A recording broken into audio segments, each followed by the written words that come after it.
Hello, my name is Evangeline Martin, and I will be giving an excerpt from President Calvin Coolidge's speech, The Reign of Law, given in Washington, D.C. on May 30th, 1925. People are given to thinking and speaking of the national government as the government. They demand more from it than it was ever intended to provide, and yet, in the same breath, they complain that federal authority is stretching itself over areas which do not concern it. On one side, there are demands for more amendments to the Constitution. On the other, there is too much opposition to those that already exist. Without doubt, the reason for increasing demands on the federal government is that the states have not discharged their full duties. Some have done better, and some worse, but as a whole, they have not done all they should. So demand has grown up for greater concentration of powers in the federal government. If we will fairly consider it, we must conclude that the remedy would be worse than the disease. What we need is not more federal government, but better local government. Yet, many people who would agree to this have large responsibility for the lapses of local authority. From every position of consistency with our system, more centralization ought to be avoided. The states would protest promptly enough anything savoring of federal usurpation. Their protection will lie in discharging the full obligations that have been imposed on them. Once the evasion of local responsibilities becomes a habit, there is no knowing how far the consequences may reach. Every step in such a progression will be unfortunate alike for states and nation. The country needs, in grappling with the manifold problems of these times, all the courage, intelligence, training, and skill that can be enlisted in both state and national administrations. One insidious practice which sugarcoats the dose of federal intrusion is the division of expense for public improvements or services between state and national treasuries. The ardent states' rights advocates sees in this practice a vicious weakening of the state system. The extreme federalist is apt to look upon it in cynical fashion as bribing the states into subordination.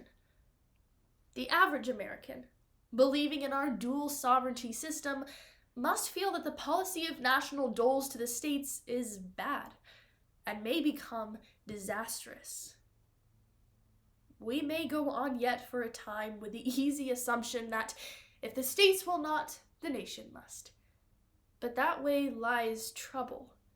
When the national treasury contributes half, there is temptation to extravagance by the state. We have seen some examples in connection with the federal contributions to road building, yet there are constant demands for more federal contributions. Whenever by that plan we take something from one group of the states and give it to another group, there is grave danger that we do an economic injustice on one side and a political injury on the other. We impose unfairly on the strength of the strong, and we encourage the weak to indulge their weakness.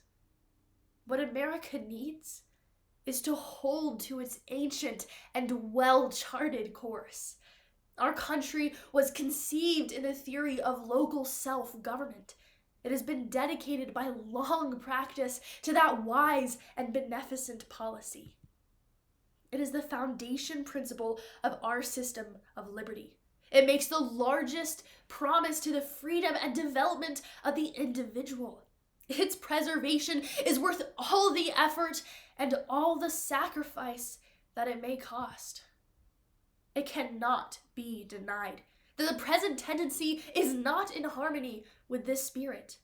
The individual, instead of working out his own salvation and securing his own freedom by establishing his own economic and moral independence by his own industry and his own self-mastery, tends to throw himself on some vague influence which he denominates society, and to hold that in some way responsible for the sufficiency of his support and the morality of his actions.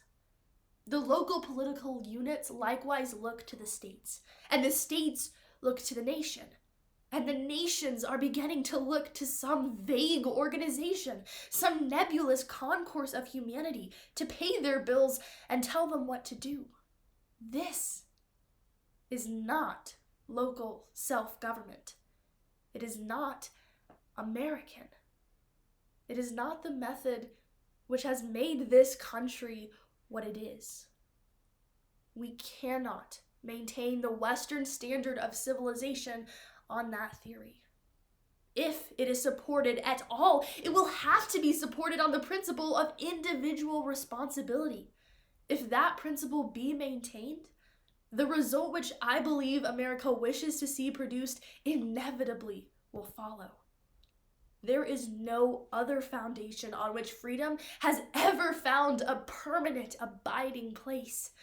We shall have to make our decision, whether we wish to maintain our present institutions or whether we wish to exchange them for something else. If we permit someone to come to support us, we cannot prevent someone coming to govern us. If we are too weak to take charge of our own mortality, we shall not be strong enough to take charge of our own liberty. If we cannot govern ourselves, if we cannot observe the law, then nothing remains but to have someone else govern us, to have the law enforced against us, and to step down from the honorable, abiding place of freedom to the ignominious abode of servitude.